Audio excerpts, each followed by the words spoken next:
The first thing Elias noticed was the smell of lemon-scented ammonia and freshly baked snickerdoodles, a combination that had defined his childhood in the suburbs of Connecticut. On the 15th of October, 2026, the atmosphere inside his grandmother's colonial-style home felt particularly sterile. Anna Miller sat in her high-backed wing chair, the flickering blue light of a flat-screen television dancing across her thin-rimmed spectacles. On the screen, a fictional detective in a rumpled suit was shouting about a breakthrough because the suspect had left a fingerprint on a glass coffee table. Anna snorted, a sharp, dry sound that cut through the hum of the central air conditioning. She did not look up from her knitting, a pair of thick, charcoal gray socks.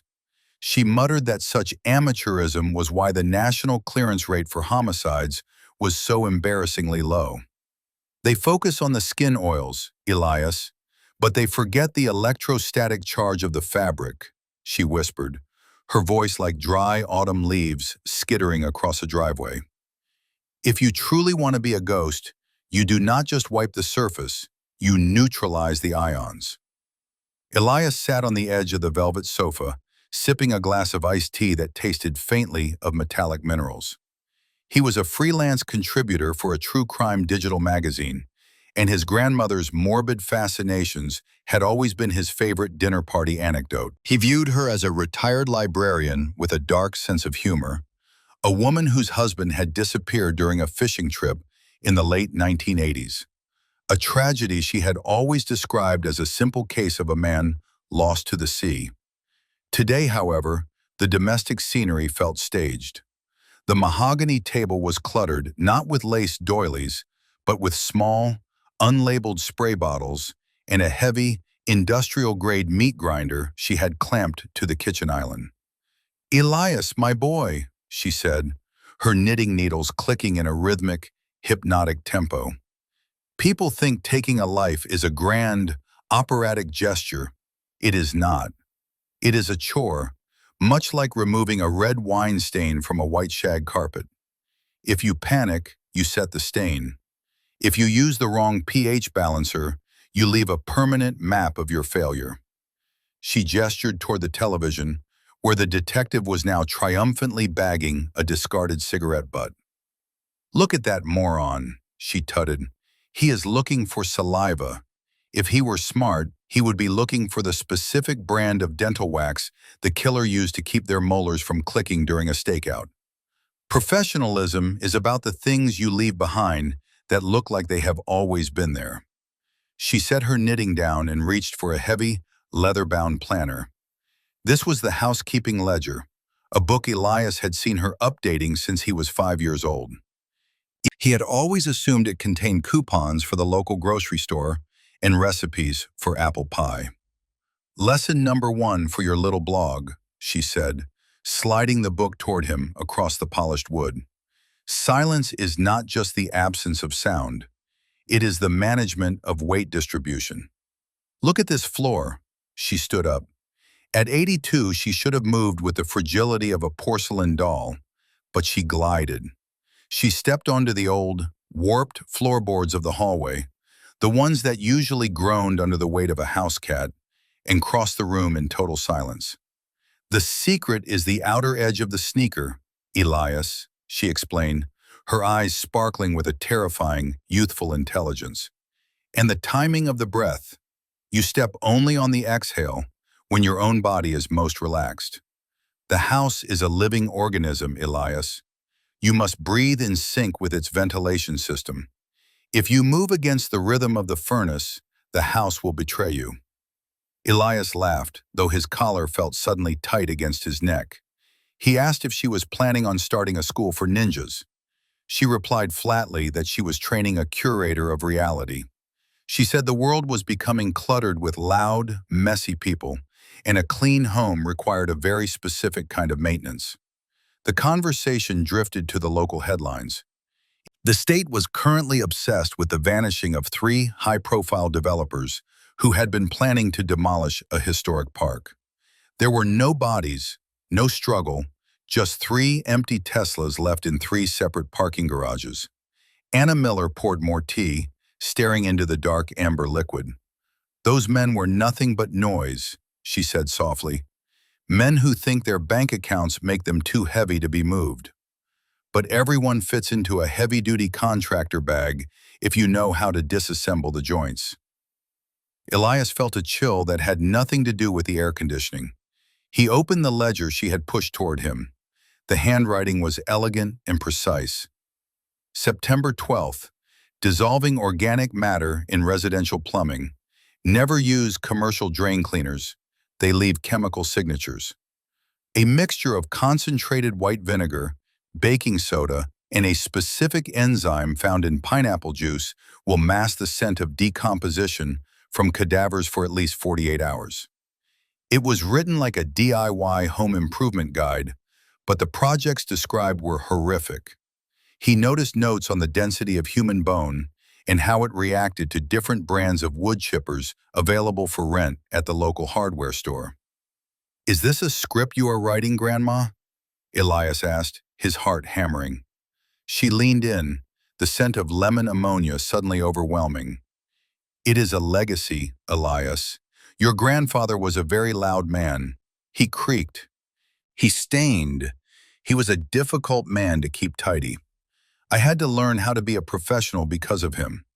And now, this town is becoming just as cluttered as he was."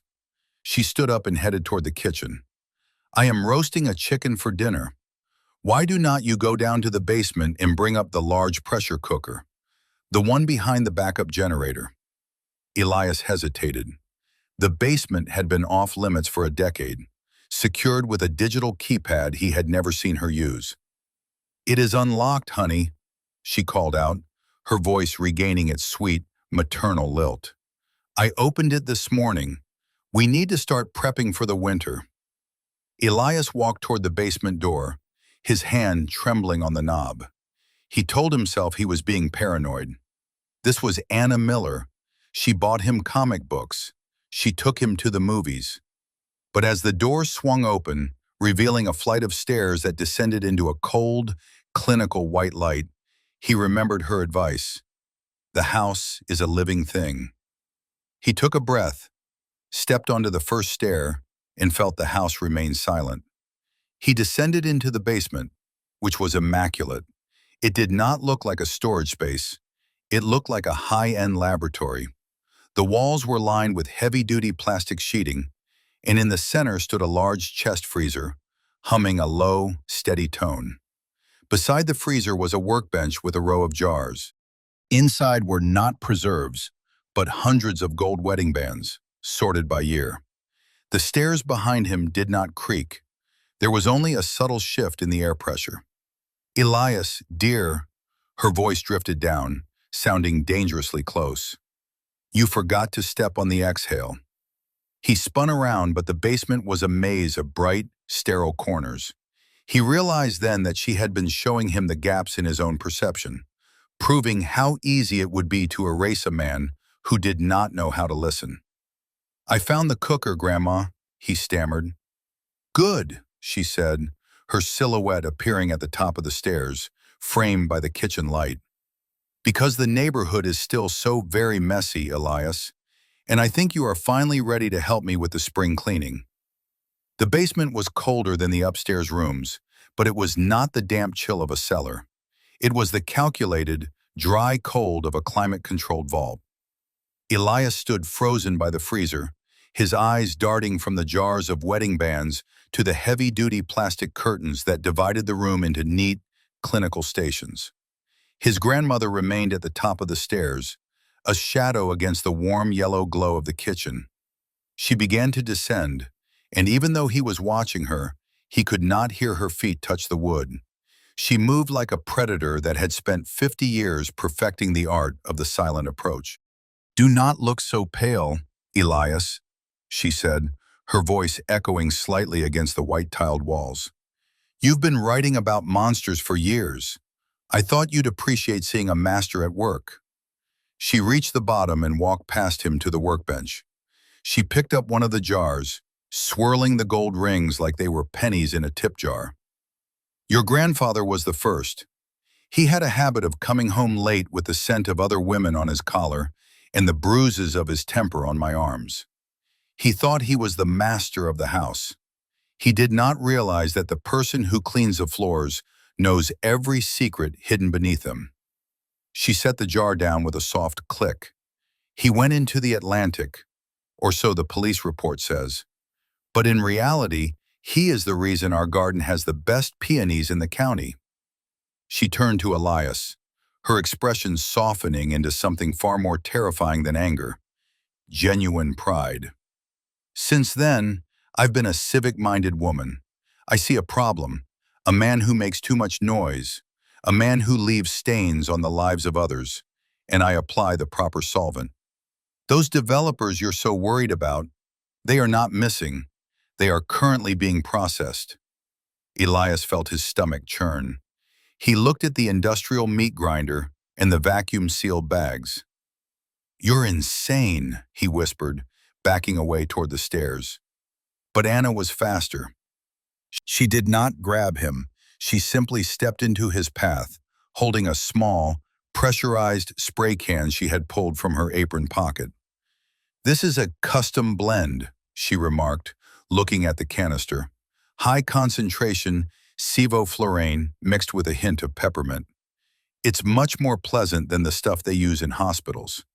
If you run, you'll only breathe deeper. If you stay still, we can talk like adults." Elias hesitated, his heart hammering against his ribs like a trapped bird. He realized the digital keypad on the door had clicked into place the moment she stepped onto the floor. He was trapped in a soundproof tomb built by a woman who knew the exact frequency of a human scream. "Why are you telling me this now?" he asked, his voice trembling. "Because you are failing, Elias," she said, stepping closer. "Your magazine is folding. Your rent is 3 months overdue. You have your grandfather's eyes but none of his cruelty, which makes you weak. I am offering you a career. The world needs cleaners, people who can move through the static of the 21st century without leaving a single byte of data behind." She walked to the large chest freezer and flipped the lid. Inside, stacked like cordwood, were several long, translucent bags. They were not empty. Elias saw the distorted features of a man he recognized from the front page of the New York Times, a billionaire hedge fund manager who had disappeared 2 weeks ago. He was perfectly preserved, his skin a waxy blue-gray, his body folded into a compact, geometric shape. "This is the third act of the lesson," Anna said, pointing to the body. "Disassembly. You've read about it in your silly books, but you've never seen the geometry of it. It's not about blood. It's about finding the space between the vertebrae." She handed him a pair of surgical shears. Their weight felt impossible in his hand. "If you walk out that door, you go back to your failing life, and eventually you'll become noise that someone else has to quiet," she warned. "But if you stay, you learn the trade. You learn how to be the person who decides who stays and who goes." Elias looked at the shears, then at the frozen man, then at the woman who had tucked him into bed every night of his childhood. The morality of his old life felt thin and fragile, like a piece of paper caught in a hurricane. The clock on the basement wall ticked toward midnight on the 16th of October. Anna began to hum a lullaby, the same one she used to sing when he had night terrors. She reached out and patted his cheek with a hand that was surprisingly warm. "It's just housekeeping, Elias. Do not make it more complicated than it is. We start with the joints. Always the joints. They are the loudest part of a man, even when he's dead." Elias felt the peppermint-scented air fill his lungs, clearing his head with a sharp, cold clarity. He looked down at the billionaire in the bag and noticed a smudge of dirt on the man's expensive leather shoe. It was a stain. It was clutter. It did not belong in his grandmother's perfect house. He gripped the shears tighter, the metal cold against his palm. "Tell me about the external rotation of the hip again," he said, his voice dropping an octave, becoming steady for the first time in years. Anna smiled, and for a moment, The two of them looked exactly alike, two predators in a white-tiled forest. "That's my boy," she whispered. "We'll make a professional out of you yet. Now remember what I told you about the peach of the cleaning solution. If we do not get the acidity right, the bone meal won't not nourish the roses, and we simply cannot have a brown garden next summer." The winter of 2026 arrived with a bitterness that matched the cold efficiency of the Miller household. By the 20th of December, Elias had stopped seeing the basement as a tomb and started seeing it as a workshop. His hands, once soft from typing on a laptop, were now calloused and steady. He had learned the chemical composition of every household bleach, the exact torque required to snap a human radius, and the terrifying peace that comes with absolute order. Anna Miller watched him with the quiet intensity of a conductor overseeing a protege. She had stopped calling him her grandson. In the sterile white light of the basement, he was simply the apprentice. One Tuesday evening, as the snow piled up against the basement windows, Elias was finishing the processing of a local prosecutor who had taken one too many bribes. He moved with the silent grace Anna had taught him, stepping on the exhale, breathing with the rhythm of the house. He felt a strange, dark euphoria. He was no longer a failing journalist struggling to pay rent. He was a ghost, a curator of the town's hidden trash. He turned to Anna, expecting a nod of approval, but she was staring at him with a look of profound, clinical detachment. She was holding a single file folder, one he had never seen before.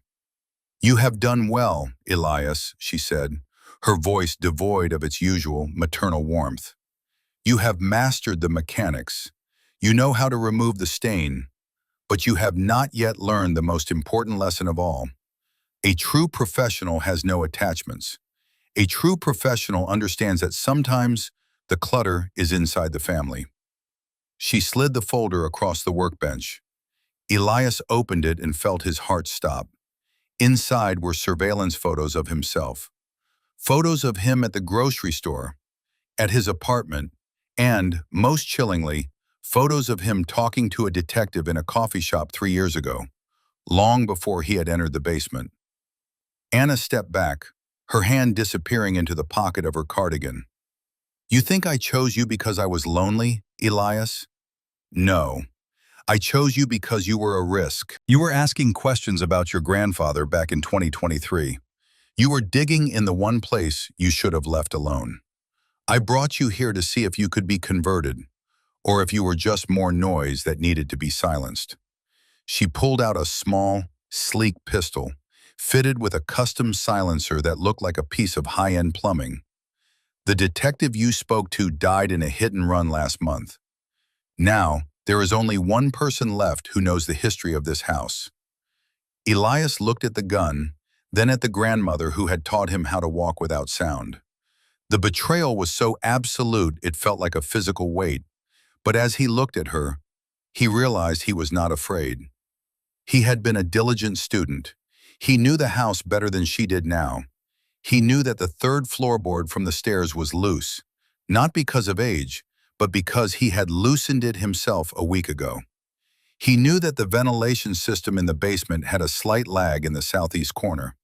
And he knew that Anna Miller always checked the safety of her weapon with her thumb before she fired. "I learned more than just cleaning, Grandma," Elias said, his voice as cold as the dry ice in the freezer. "I learned about the secret ingredients." He did not run. He did not scream. He simply reached out and pressed a small remote in his pocket. A hiss filled the room. The peppermint-scented sevoflurane, the very gas she had used to threaten him, began to pour from the overhead vents. Anna gasped, her thumb fumbling with the safety. "You forgot the most important rule of housekeeping," Elias whispered, stepping toward her as she began to sway. "Always check for leaks in the supply line." As Anna Miller collapsed to the floor, her glasses sliding across the pristine white tiles, Elias did not feel sadness or anger. He felt a sense of completion. He picked up the heavy-duty contractor bags and the vacuum sealer. He looked at the clock. It was exactly 2 minutes past midnight on the 21st of December. He had a lot of work to do before the sun came up, and the garden would need a very special kind of nourishment for the spring thaw. He began to move, his feet silent, his breath perfectly timed. He was a professional now, and he had a legacy to maintain. The house was finally quiet.